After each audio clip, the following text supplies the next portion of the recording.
producer, director, Steve Driffin.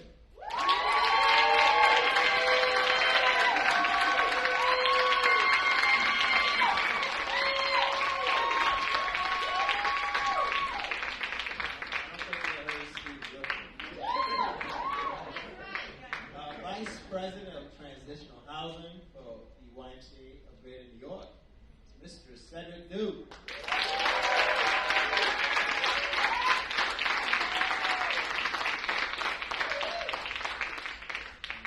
Two of our actors joining us tonight. It's Stephen King.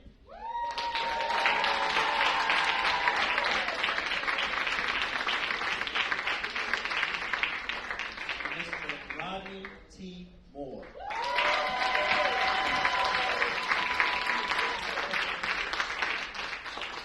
Our moderator will open up for the audience to engage in dialogue. We ask that you keep your questions short.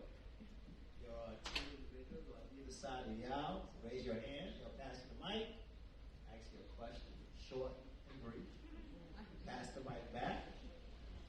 And you're on. So it's all yours, sir. Hey everybody, thanks for hanging out. Yeah. Before we get started, there's like so many moving parts to this, and I would be remiss if I didn't give a big shout out to the team that makes all this happen for me. They got Karina Wu in the sound. I got Anita Battle. There she is. I don't know if Mercedes Sherman somewhere in that house. Shirley Skyer, Alan Wu is somewhere selling shirts. There he is. And I got Kenny's Earl Brown with me. Some Chris Battle over there. On the camera there, I got Gio Lopez. And I'm thinking I'm just nobody. I'm going to pay for it if I don't. Yeah, they all made this possible, and we love what we do, and we appreciate it. And without y'all, this wouldn't be. So I love y'all for that. All right. Wow, it's a little loud. Can you take it over down? All right, here we go. All right. So again, not turn me off. Like we good? All right. Here we go. This is what they do to black men. You know what I mean?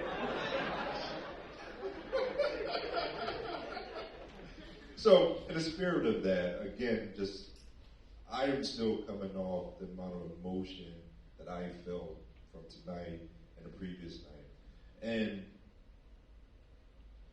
I'm trying to digest it. And I can only imagine what you all are experiencing at this particular moment. So, we're going to have moments for everyone who wants to say something. But in this moment, in the spirit of joy, happiness, and whatever emotion you're feeling, I just want you to take a moment before we get started. Take a moment.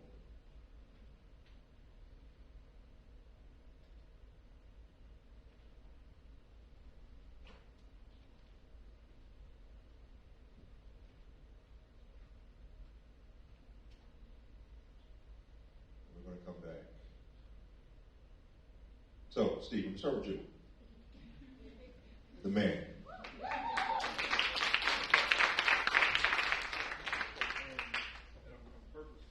With this, and I'm not sure if you all have noticed this when you walked in. We're black men in America, but this flag, purposeful, I'm assuming. So let's unpack that. Question, can I talk loud anyway? Yeah. So, the flag. So the flag is really a flag code that America uses, our military uses, right? And it's actually a symbol of distress for a ship. And so, in learning that and understanding that, I just took it as symbolism as black men in America that we're in distress in this ship called America. And we need help. So that was the purpose behind it, short and sweet. It's just a sign, a symbol of distress. So that was the symbol. And I thought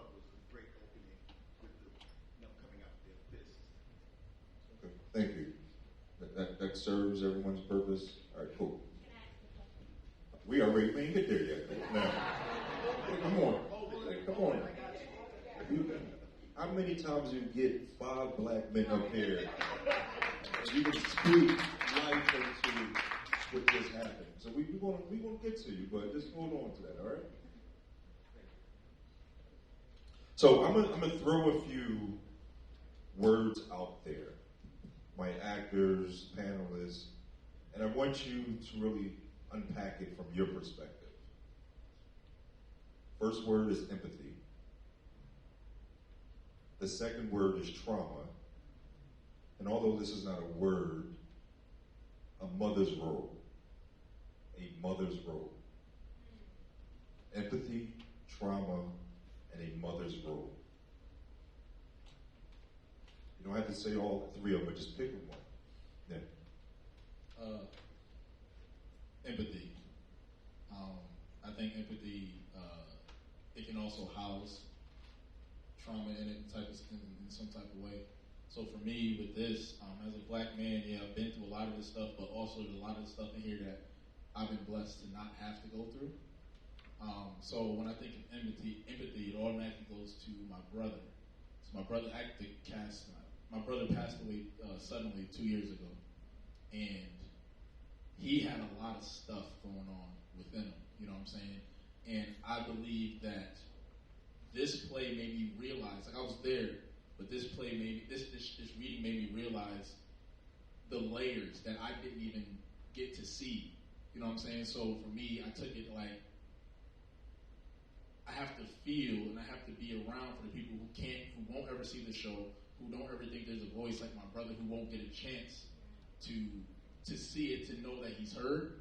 So like I feel like I have a responsibility to him and the other black men to not just read the words, but to like speak. We have conversations, talk to them, see who's been through the stuff, and really just empathize as much as I can, just so I'm doing this justice. You know what I'm saying? Because we're not Rodney and Sherman, Jason and Steven speaking. We're every black man who's felt and been through every single thing that Steve has written in this. Thank you. I'm going to say empathy also. I did that. And I say that only because just because of all my friends and all the black men that I know who are struggling with some things but don't know how to get it out, but don't know how to speak about it. So I'm hoping that by doing this, I'm able to speak for them and giving them an outlet so they can speak for themselves and showing them how important it is to let this out. Because the longer we keep it in, the more detrimental it's going to be to our health. Well, I'm going to speak to trauma because I think that trauma really is connected directly to tragedy. And that tragedy starts very young in many of our lives. And as the play showed, was that from an infancy, our children are going through, whether it's the tragedy of losing their father, whether it's the trauma of words, because I can cross-relate trauma to mother. I just recently was able to resolve this issue with my mother, where she would always say, "Your daddy ain't did shit for you," and that chewed at me every time. Every time it cut like a knife, and so it created this trauma that she didn't even realize she was creating. And that's the tragedy, that oftentimes the words that you get first, which should be love, which should be passion, which should be you can be, end up being the words that create the crutches that so many scrutinize us for. So I guess you left me with, y'all dead wrong for that. Y'all I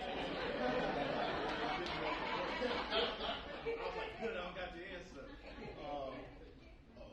Okay. Mother's love, man, I think that's loaded. When I think of a mother's love, I think it's perpetual. Then I think it's difficult. Then I think but I think first teacher. Yeah, I'm just leave it at that. perpetual, whatever that second word is, First teacher. So thank you all for that, and you transition to my next topic I want to focus on is language.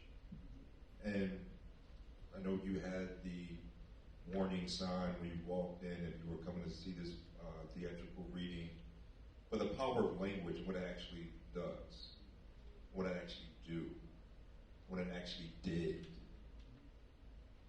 So let's unpack the impact of language and how it plays a role, what it means to be a black man in America, which you all have shown through the 1,000 Cuts of the name of the actual play. So let's unpack it. Okay. Language, man.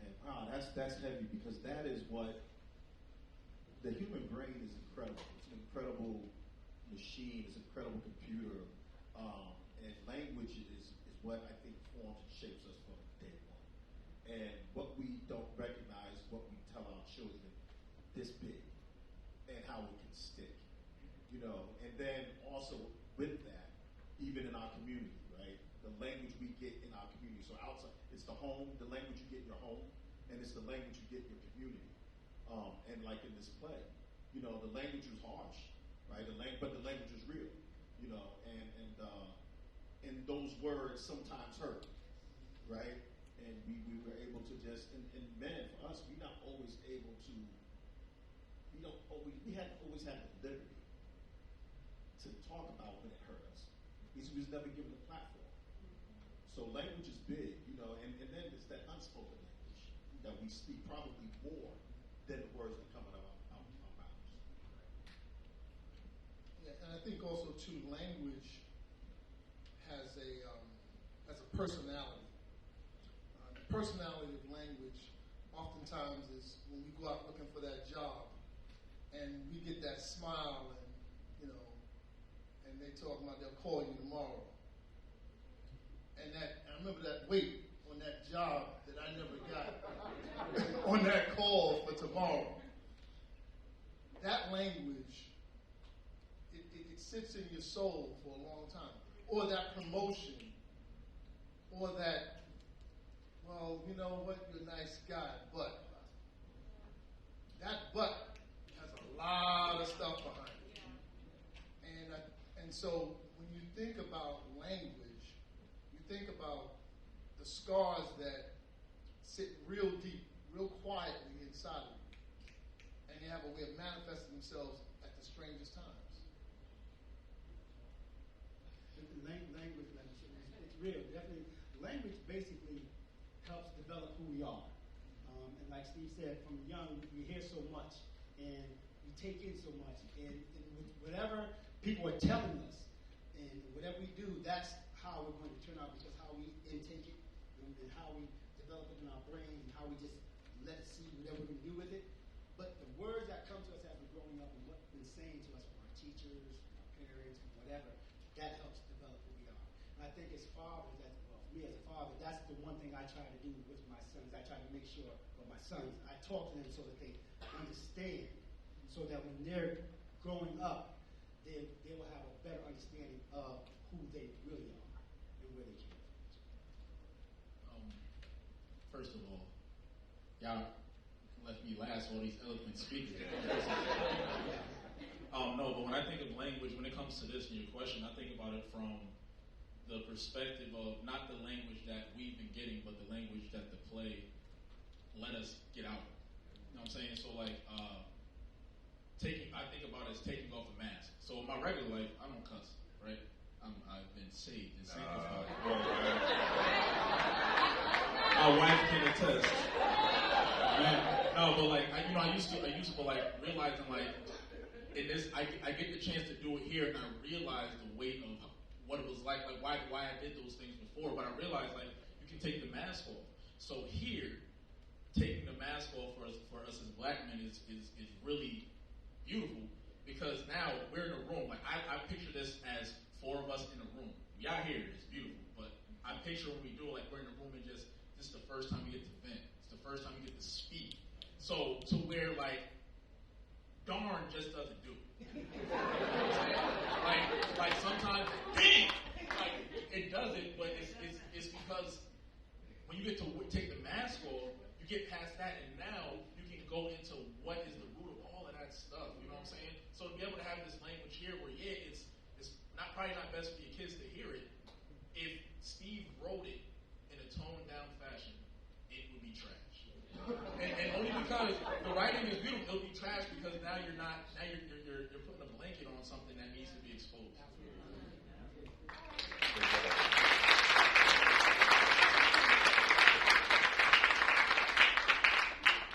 So I'm confused. You're clapping because he actually can curse, or you're clapping because we actually just, we're going to talk about that later, all right?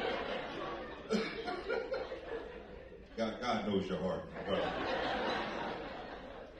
All right, so there were some things that were prevalent, that was overtly, that was right in your face, that you could not miss.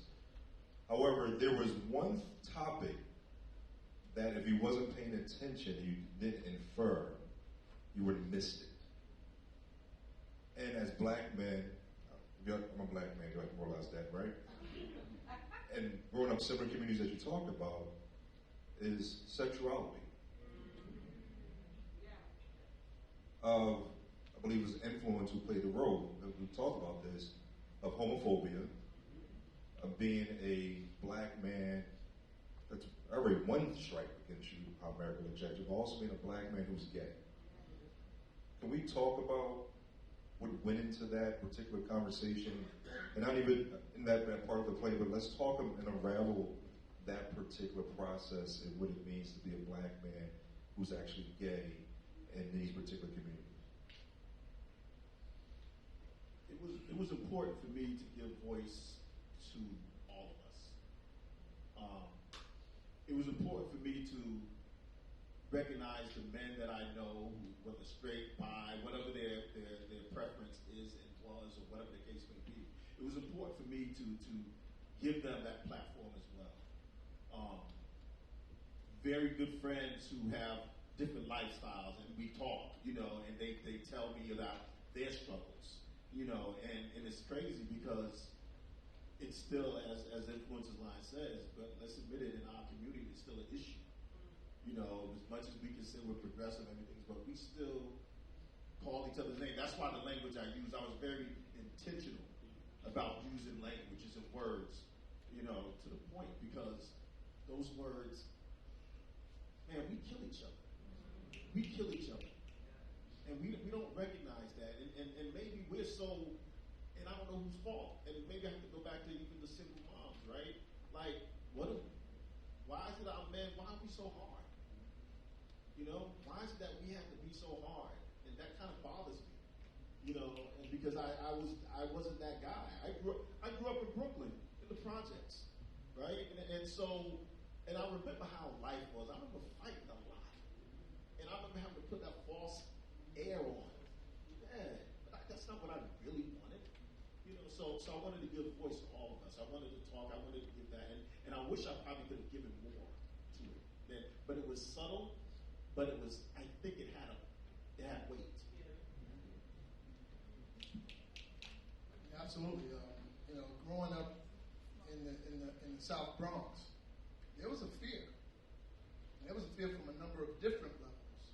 There was a fear of violation, and there were a lot of cats who were compensating for experiences they had because they had been incarcerated or had been in group homes, and they were coming out compensating for tragedy and trauma.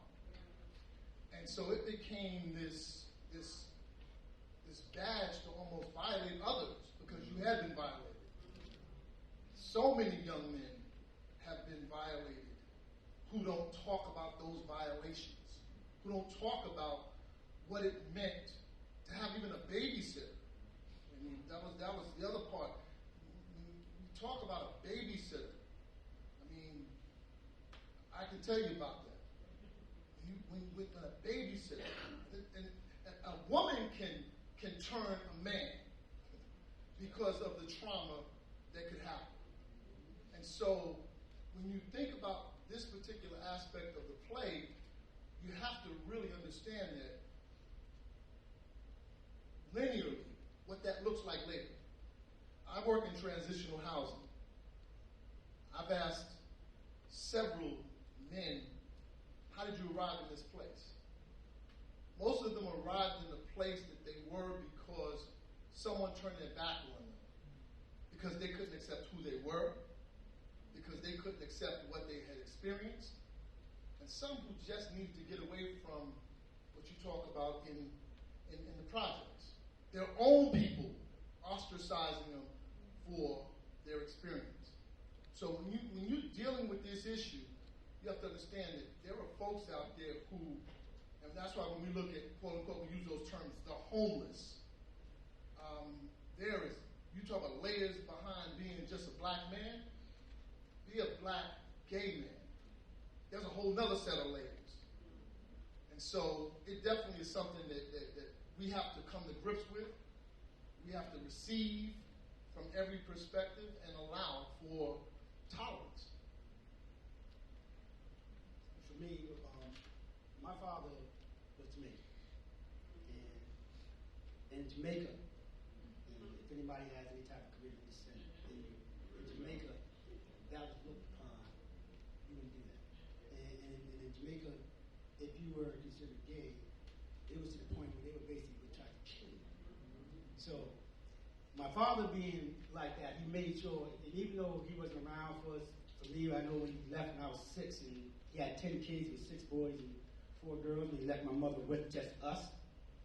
But my grandmother and my uncle, on my father's side, but my uncle was the one who basically was the one instilling in us that, don't you be gay, don't you do this, don't you do that, and all this other stuff. And he used to just go on, you don't want to do that, don't hug no boy, don't even hug a boy, even if you make a basket, don't hug him. So that's what he was instilling in all of us all the time. So I kind of had that for a while. I had this little ill about it, but when I found out my niece and then also my nephew, who's also gay, and what happened was that's when I realized, and me and my son started to talk more about it, because I can see both my niece and my nephew, how my family just totally secluded me, especially during the holidays. They weren't even invited around for Thanksgiving because they thought that my niece would bring her girlfriend or my nephew would bring his boyfriend. So they just didn't even invite him. But my mom's would invite him. So, but now it's understandable now, and it's just that we just have to get past that. And I think the way we do that is we can support our men, no matter what they're doing, whatever preference they choose sexually. We just have to support them, because whatever it is they're struggling with, we just got to be there for them. Again, go back to those 3 words: the empathy, the trauma, and the mother's role. It's still finding its way and permeating through. Would you like to say anything, or no? Come on, bro. We got black men up here. We talking. Just real quick. I'm not a gay black man, so I can't really speak too much to it, but I do understand, kind of to Rodney's point, people need to be loved, right? And that just means, especially in the black community, sometimes you grow up and you think that anything you do, like you have that kind of, that fear that like, oh, I like theater. Oh, I don't know, bro. You know what I'm saying? And I think, and that's how you can see the reactions when Influence said that line. And that was intentional. So I just think you just have to, we just have to sit back and just talk to people. You don't got to agree. You know what I'm saying? Like, you don't have to agree, but we do have a standard we have to set to just give everybody the space to speak. You know what I'm saying? And you don't, I have to stress, you don't have to agree with the people. You know what I'm saying? But you have to show love, just be a genuine person, and just, you never know what can come out of that. You know what I'm saying? So, yeah. Do theater. Thank you. So we're going to open it up to the audience. Now she don't want to say nothing. Oh, then we got a microphone right here. Well, the reason I was going to ask the question, because it was when you were talking about how you opened with this, which was for the black movement, like in the 60s, right? Yeah, exactly. And I was just curious, only because where we are right today, that they didn't open with the knee. I thought that was going to happen next, and maybe you didn't choose that because that would be obvious. I don't know. I was just curious. Just didn't choose. Okay. No big deal. We have a right here in the back, open A's hat. If you could stand up, they can see you quicker here, so they can get the mic to you. Hey everybody. I had a great time tonight. I really appreciate everybody who was involved. The writing was phenomenal. The performance was phenomenal. I really appreciate the opportunity to listen to Black men. And it's something that I've been trying to do a lot more recently. I've been on social media. Like there's a lot within my generation. There's a lot of like talking at each other with Black men and Black women. It's just like talking at each other and talking at each other and talking at each other. And it's a very superficial kind of conversation. And even a lot of things are even made light of that really need to be delved into more and hashed out more. So I just appreciate this immensely. Like I've been looking for something like this, just to listen, like just to gain understanding. How you guys talked about the layers is just gives me so much more insight. And I really want to watch this with my dad because I feel like it would give us a lane to open up conversation. And with my father specifically, I realized that I see him in the story that y'all talked about today. And it might not have been things that he told me specifically, but it's things that I have seen in him. I'm like, okay, that's why he does that, or that's why that happens, or maybe he related to that. So you guys did a great job of giving a voice, like you said. Great shout out to Grace. I know you guys are saxophonists, so I didn't know you were active, but you did a great job today. And shout out to everybody else. Again, shout out to everybody, every single person involved. Kenny, great videographer, great creative director. Shout out to everybody, and again, you guys just did a great job of giving perspective and speaking for people who can't speak, who don't have the language, who don't even know that they have something to say. So I appreciate this so much. And if you guys will y'all be selling the recording at all? I gotta catch it again in person next city. We got a tour first. Okay, perfect. I just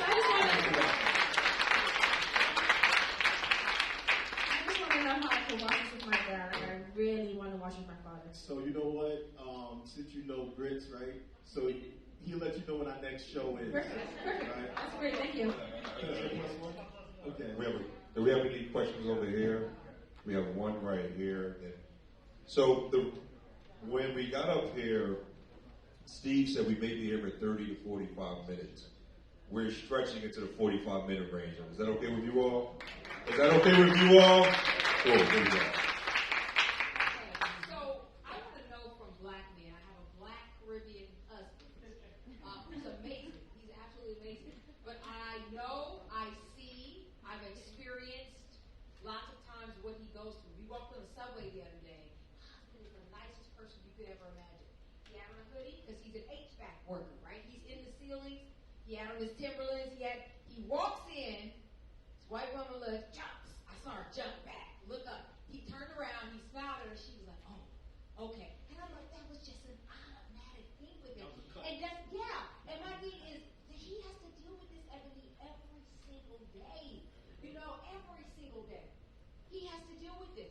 So my question to you is, what do you expect from Black women who love you, who care about you, who want to be with you, right?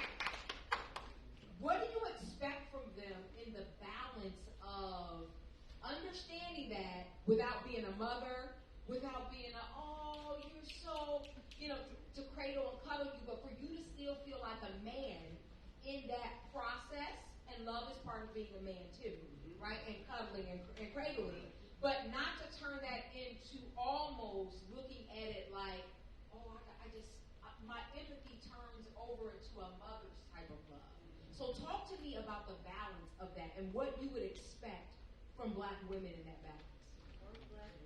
Well, for me, I would say, and that's a good point, because I think, for me, I would hope that, if you were my wife, but I would say for my wife, I would hope that if she supported me, Not just supporting me like you said, like the babies, but just support me as a black man, but encourage me to constantly be strong, be confident about who I am, no matter what I'm doing when I'm out there, no matter who I'm facing, and still be who I am, but be confident, and then constantly encouraging me to stay confident by pushing me like that. I read this book. I was reading this book, and there was this passage that says something like, "Find someone to love you, and not in a materialistic kind of way, but love you for your soul. Find someone to love you who love your mind. Find someone who love you for your heart. And when you get there, then find and love them for all the chaotic crap that still exists in them." Right. So that to sum it up. And I think also, absolutely. And I think also too, I think that it's a two-way street. It's being able to almost tilt towards each other and be a cushion for each other, allowing for that mask to come down.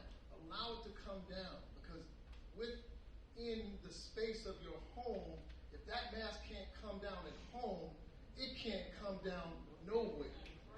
So if when he comes through the door, if you can sense the struggle of his day, if you can find those words or no words and allow that mask to just sort of come down, it makes him less vulnerable the next day. So that he goes back out and he's able to do it again. And trust me, while he's out there, he's appreciating that relief you gave him in that time, because the second we hit that door, the second we get in that car, the second we walk in that office, the second we encounter anything, that mask is up. In one way, shape, or form. Whether it's assimilation and trying to speak a little bit more business, whether it's walking through the hood and having to speak a little bit harder, right? Or whether it's just any of the circumstances we find ourselves in. So I think that being that mattress, and they say a mattress can be firm, but it can be supportive. You are that mattress.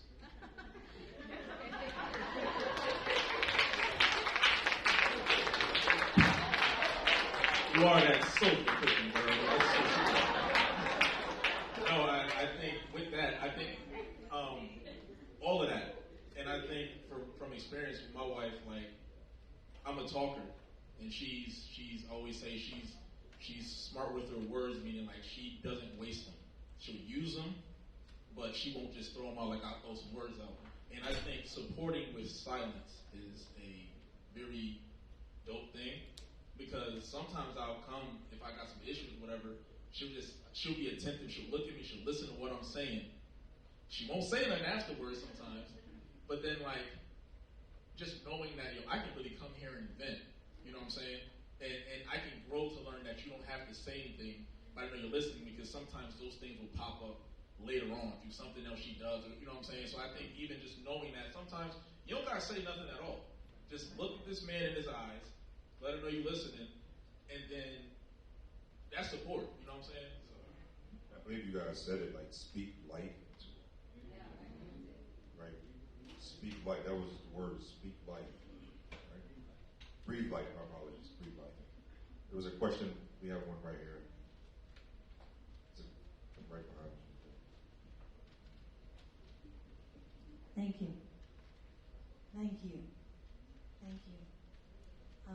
To be in your presence with your authenticity and the realness of trauma and humility and truth. I had a loved one at Rikers. I was there 3 times a week at 6 in the morning and stood on the line with people in our society, families. And I guess my question is, what do you want from us as white women and white men who love you? And for me, who lived in Africa for 3 years, it was from Black culture that I felt authenticity, that I felt love was possible, that I could be in my body. So for me, you have been my teacher and my healer. And I'm sort of in this dilemma because I'm mixed I'm in two worlds, and I have a husband who, welcomes many people into my house. And this is a conversation we're not having openly. So I want to speak to it, especially with families with mental illness, whether you're black or white, there's addiction and mental illness, and there's shame and stigma across white culture. But this is an important issue, that we go to the love more than the separation and the judgment, whether it's gay or anything. But I just love you for what you wrote. I'm so inspired by the way you expressed, because I'm a trauma therapist, and we really need people to tell the truth and be on stage and have these conversations. You don't have them in offices behind us. It's crazy. This has to happen. So, Stephen, do you mind going first to speak to that, or me? Don't mind if I do. There's all equality up here right now, brother. The question.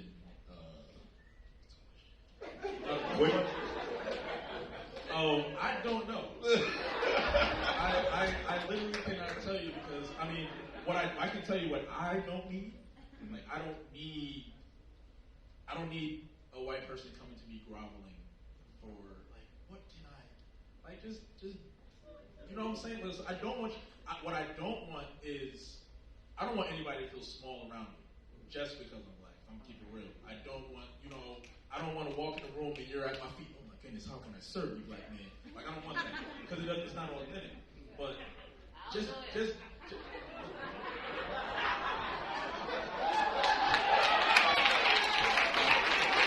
that's your wife, right? That is my wife. Girl, want no smoke up in here. You know what I mean? No, but seriously, I just be and just don't be a jerk. Like, just truly just be cool. You know what I'm saying? Because I walk into the room. Yes, I have my reservations sometimes, depending on how many white people are in the room and how they look and how they appear. Sometimes, but like also, I'm like, I'm about to just be me. If you're you and you're me, and you don't hold any hate, any malice, if we can just have a conversation, I don't feel like you're only having a conversation, so I won't rob you. And I'm being serious. Like, that's enough for me. Because all the apologizing sometimes when I hear in these spaces, it's like, thank you, and then it comes like, all right, I don't have to keep doing it. Just be, be cool. And that is Stephen's wife. All right, cool. My concubine.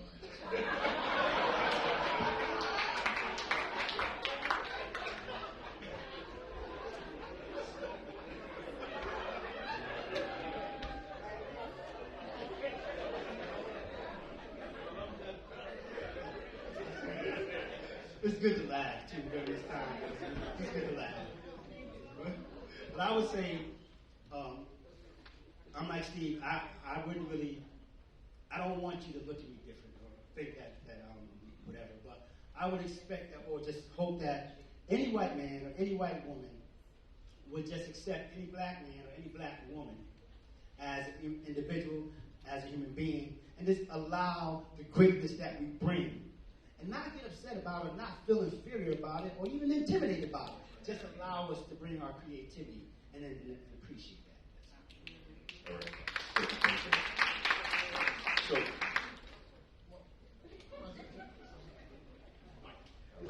all right. Well, Go ahead, you got it. can I just chime in on that just one? Sure. Go ahead. Reason why I felt it was important. You asked a very specific question, and I'm going to give you what I think is a very specific answer about just be an anti-racist. Just be someone, because we all wake up with a cause. Every one of the men here, we wake up trying to improve from where we've come. And if you can help the white race become better by understanding the right of what we've experienced and creating opportunities that otherwise we were denied for the last 400 years, any opportunity that you can, and by spreading the word. Because when you open the door, when we come through, we're going to bring you value. We're going to bring you a whole different perspective. And we're going to make you better. And that's not because we're better, because together we're better. And so the whole concept of anti-racism is an action. It's not a feeling, because there are a lot of really good white people out here who don't say a word when racism is going on. But when you are willing to speak out against that in your circle as wrong, then you are giving us the opportunity to come through that door.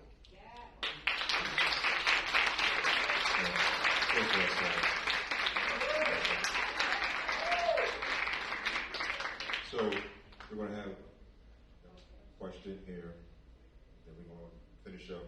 I have a question for you afterwards.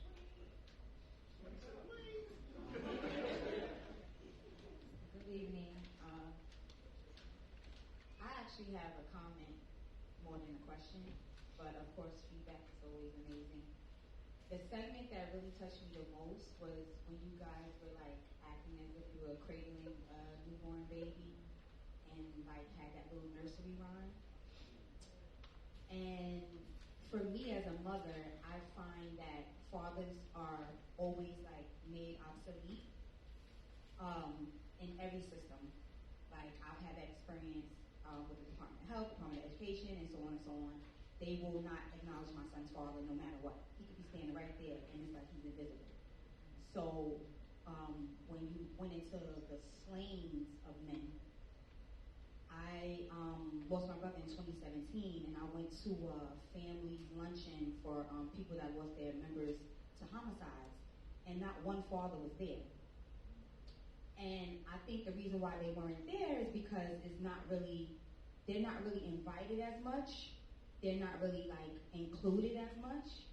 And I'm so glad that you guys had that segment, because it's like, I know a father's love. Yes, a mother's role is very important, but a father's love is so great, especially when it comes to a male child.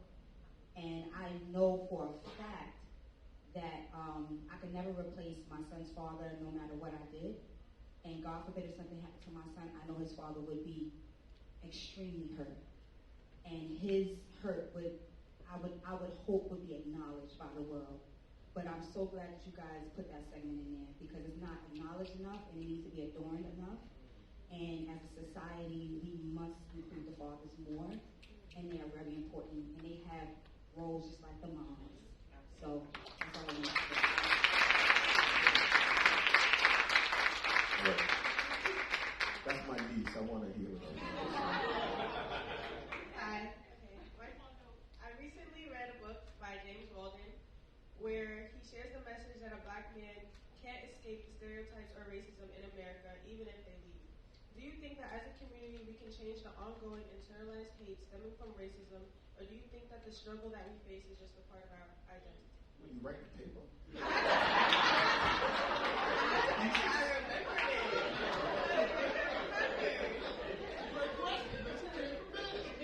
remember it. James Baldwin. Which book? Next time we stop. Giovanni's Room. Huh? Giovanni's Room. Giovanni's Room. Yeah, that's your question. All right, give me the question again. Do you think that we can change the internalized hate that stems from racism, or is that struggle just a part of our identities? That what makes us who we are as black people?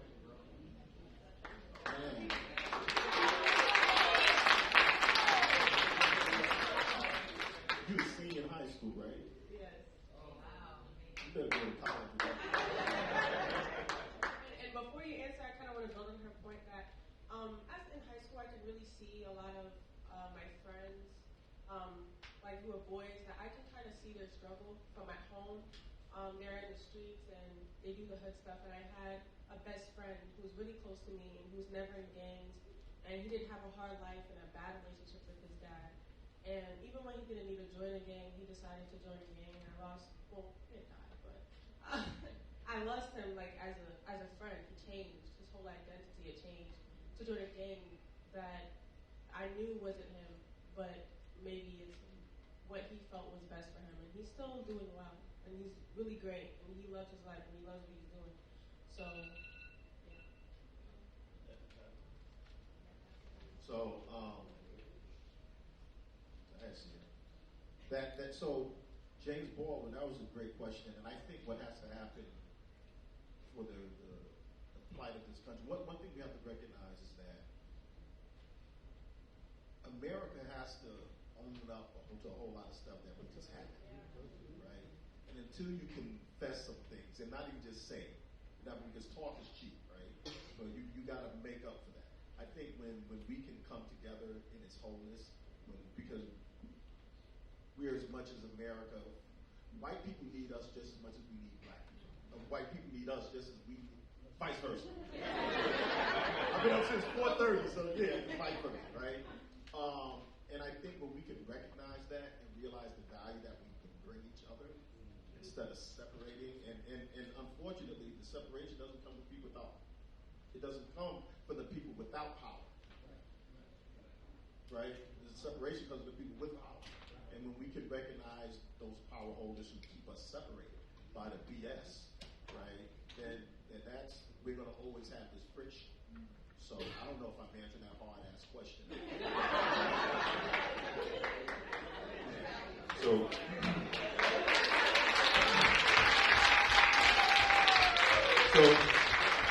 I see the hands raised, and we're going to have this conversation until tomorrow. We can have this conversation over years. I know that's your man, but he might not hold out now, you know? So they can follow you on social media. You can buy the shirt. You ask, what can you do?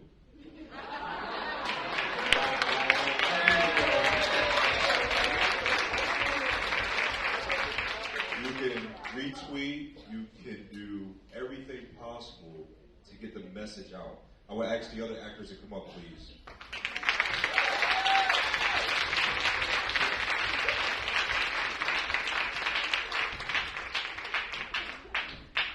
And the question I was going to ask, what is that thing, or what is that it, that you wanted this group to take away from your work?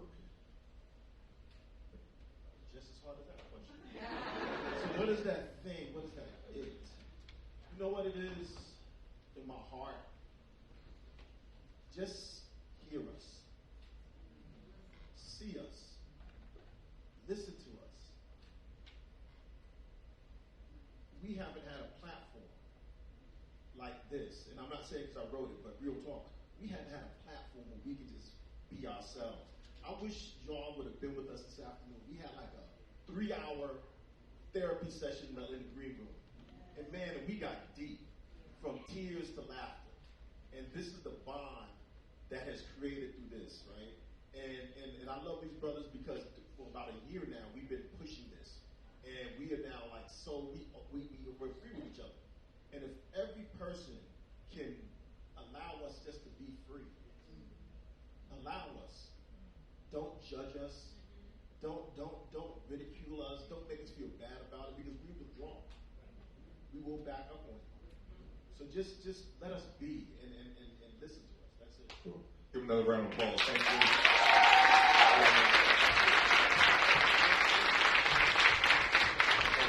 Come on, everybody.